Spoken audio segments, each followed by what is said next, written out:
Just when you think that the hypocrisy of the global environmental lobby cannot possibly become any more comedically absurd, they prove you wrong and come up with something so brazen, so gobsmackingly out there, that you have to fact check it twice just to make sure you're not dreaming.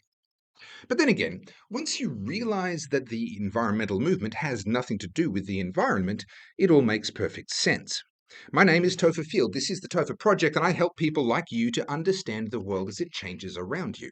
One thing that hasn't changed in a while is the annual pilgrimage of private jets crisscrossing the globe on their way to environmental conferences. From celebrities like Leonardo DiCaprio to professional climate grifters like Al Gore, they seem perfectly happy to shoot tons of carbon dioxide out the back of their jets, just as long as they buy a few carbon offsets so that a few trees get planted somewhere to atone for their sins. If you think that sounds a lot like the pre-Reformation Catholic Church selling indulgences so people can atone for their sins, then you'd be right. But that's a topic for another video.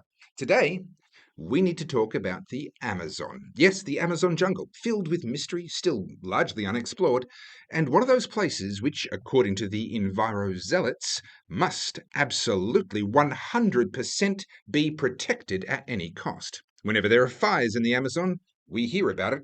All the way over here in Australia, the other side of the world.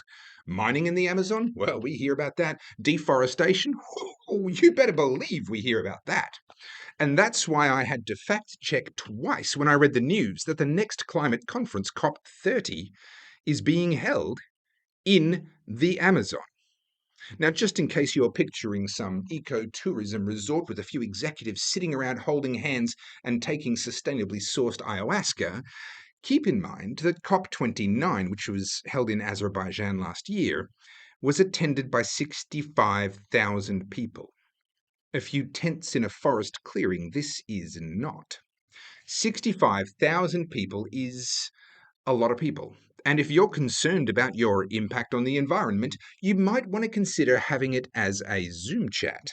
But if you really insist on getting everyone together in one place at one time, you'd think that the environmentally responsible thing to do would be to hold it in North America or Europe, in one of the locations where most of the delegates are coming from. Or at the very least, in a location which is already set up for massive conferences. And not in the Amazon, where the last time 65,000 people gathered in one place at one time, it was the Aztecs, and half of those people were about to be sacrificed. Now that's commitment to the environment. Now, the conference is in the city of Belém and not within the forest itself, but they are, and I promise you I'm not making this up, they are building a 4-lane highway right through the Amazon jungle to help those tens of thousands of people get in and out of this remote Amazonian city. Yeah, last time I checked, building a 4-lane highway involves a lot of cutting down trees and bulldozing stuff. You know, deforestation. And before you say, oh, but Topher, this is just one road in a huge forest. No, you don't. Stop right there. See, I've been in this game for a while. I've been around. And I know the enviro-fascists' tricks. See, I started covering the corruption of environmentalism in 2011 after reading this book. This book is titled Science and Public Policy, The Virtuous Corruption of Virtual Environmental Science. And I promise you, it is a way more interesting read than the title makes it sound. It's by Professor Ainsley Kello from the University of Tasmania, and whilst hard copies are almost impossible to find these days and will cost you hundreds of dollars if you can even find one, I do believe that that book is now available as a free PDF download if you're willing to go looking for it online. This book literally changed how I understand the world. And this road, the one being cut through the Amazon jungle so that 65,000 people can attend a brief conference in an exotic location, it took me straight back to when I read this book, even though I haven't touched it in well over 10 years. See, Professor Kello covers a lot of ground in this book, but I want to mention two particular topics which are relevant to this particular road. They are the concept of virtuous corruption and the Enviro doomsayers' claims around mass species extinction. First, Virtuous corruption. Virtuous corruption, also known as noble cause corruption, is well understood in areas like law enforcement. For example, if you're a prosecutor and you're sure that you are prosecuting a real monster, someone truly awful who's done awful things to people, and you're certain that you've got the right guy, but you don't have evidence strong enough to get a conviction, the temptation is to make something up, or maybe to misrepresent something, or to just find a way to get that conviction, even if you have to blur some lines or break some rules. This is virtuous corruption. You're being corrupt because you're fabricating evidence, but you're still the good guy. You're still virtuous because you are doing it for the greater good. Professor Kello explains how virtuous corruption is rife in the environmental movement. They lie all the time. They exaggerate the seriousness or the urgency of the crisis. They're hypocrites and they know it, but that's all okay because it's for the greater good. They might be being corrupt and dishonest, but they are still virtuous. People like Al Gore are on the record admitting that they overhype the urgency of climate change because if they were honest about the seriousness and the timelines, then people wouldn't panic enough to take the action that Al Gore wants taken. Now, personally, I don't think that there's a climate crisis at all, but understand this. Virtuous corruption is rife in the environmental movement, and that's why these people behave the way they do. They don't actually believe what they say. They are lying to you, and they know it. But they're still the good guy because they're lying to you for the greater good. But Professor Keller goes further and demonstrates that once this virtuous corruption permeates the computer models, things get right out of hand. Professor Keller goes on to talk specifically about the issue of species extinction. Now, this book is getting old now, so I looked it up to get up-to-date numbers. And to this day, the World Wildlife Fund claimed that up to, at the top end, 100,000 species go extinct every year. But if you look at the number of species listed as extinct every year, it's typically only a few, less than 5. And in a typical year, we also rediscover a species or two which we thought was extinct, but it turns out it isn't. We found it again. And so the net number of species in a given year that are actually listed as extinct can be counted on one hand and is often just 0. And yet, we've all seen this propaganda, making claims like 150 species every day go extinct, etc. Inevitably, these are accompanied by pleas for more money, of course. And there's a clue.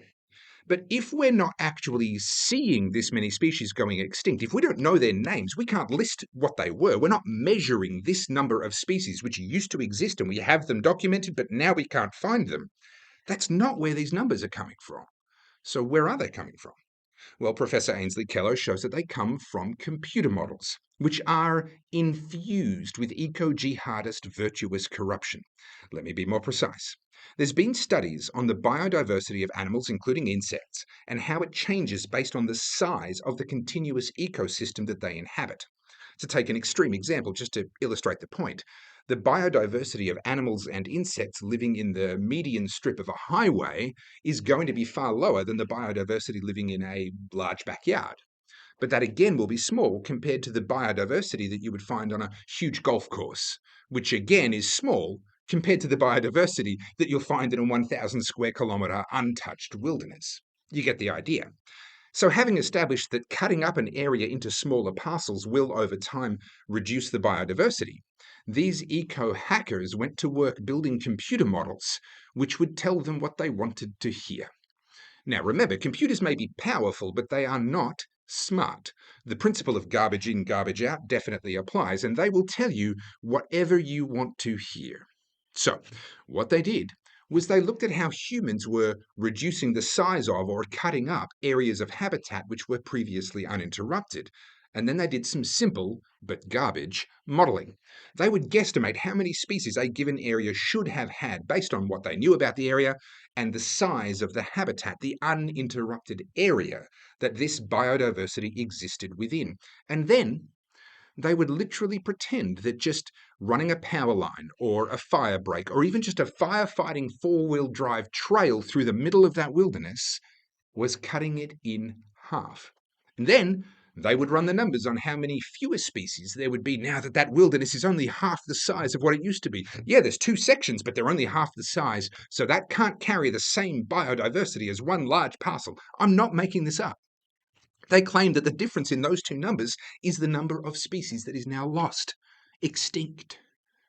I wish I was making this up. According to Professor Kello's research, just running a dirt track through a rainforest is, according to the models, all it takes to cause hundreds, if not thousands, of species to go extinct. That's where these numbers are coming from.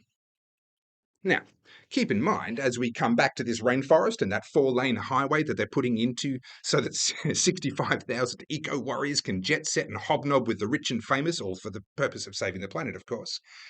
Keep in mind that this road cuts directly 13 kilometres through protected Amazonian rainforest, not only requiring the clearing and paving of thousands of acres of rainforest, but crucially, for the computer models, cutting that habitat in half. You see where this is going? According to their own garbage models, they are killing, who knows? Who knows how many species? They're killing them dead. They're killing them to extinction, so say the models. And they're doing it in the Amazon of all places. How dare you? But of course, this doesn't come as a surprise to anyone. If these eco-loons didn't have double standards, they would have no standards at all. And the funny thing about virtuous corruption is that once people believe they can do bad things for good reasons, they usually become truly awful people. And if you've ever spent much time hanging around with these enviro witches, you'll know exactly what I'm talking about. The end result is that the environmental movement has become a cult, a big church complete with high priests, holy texts, saints, heretics, and yes, indulgences, also known as carbon offsets. COP30 is not a scientific conference, nor is it an environmental or political one. It is a religious convention for people who worship money and power and aren't afraid to destroy the environment if it gives them a shot at either. My name's Topher Field, this is the Topher Project, and I help people like you to understand the world as it changes around you. Say hi in the comments, give me a follow, jump on all my socials on all the platforms via my handle @Topher Field, and feel free to buy a copy of my books or buy some merch from goodpeoplebreakbadlaws.com. I'll see you in the next one.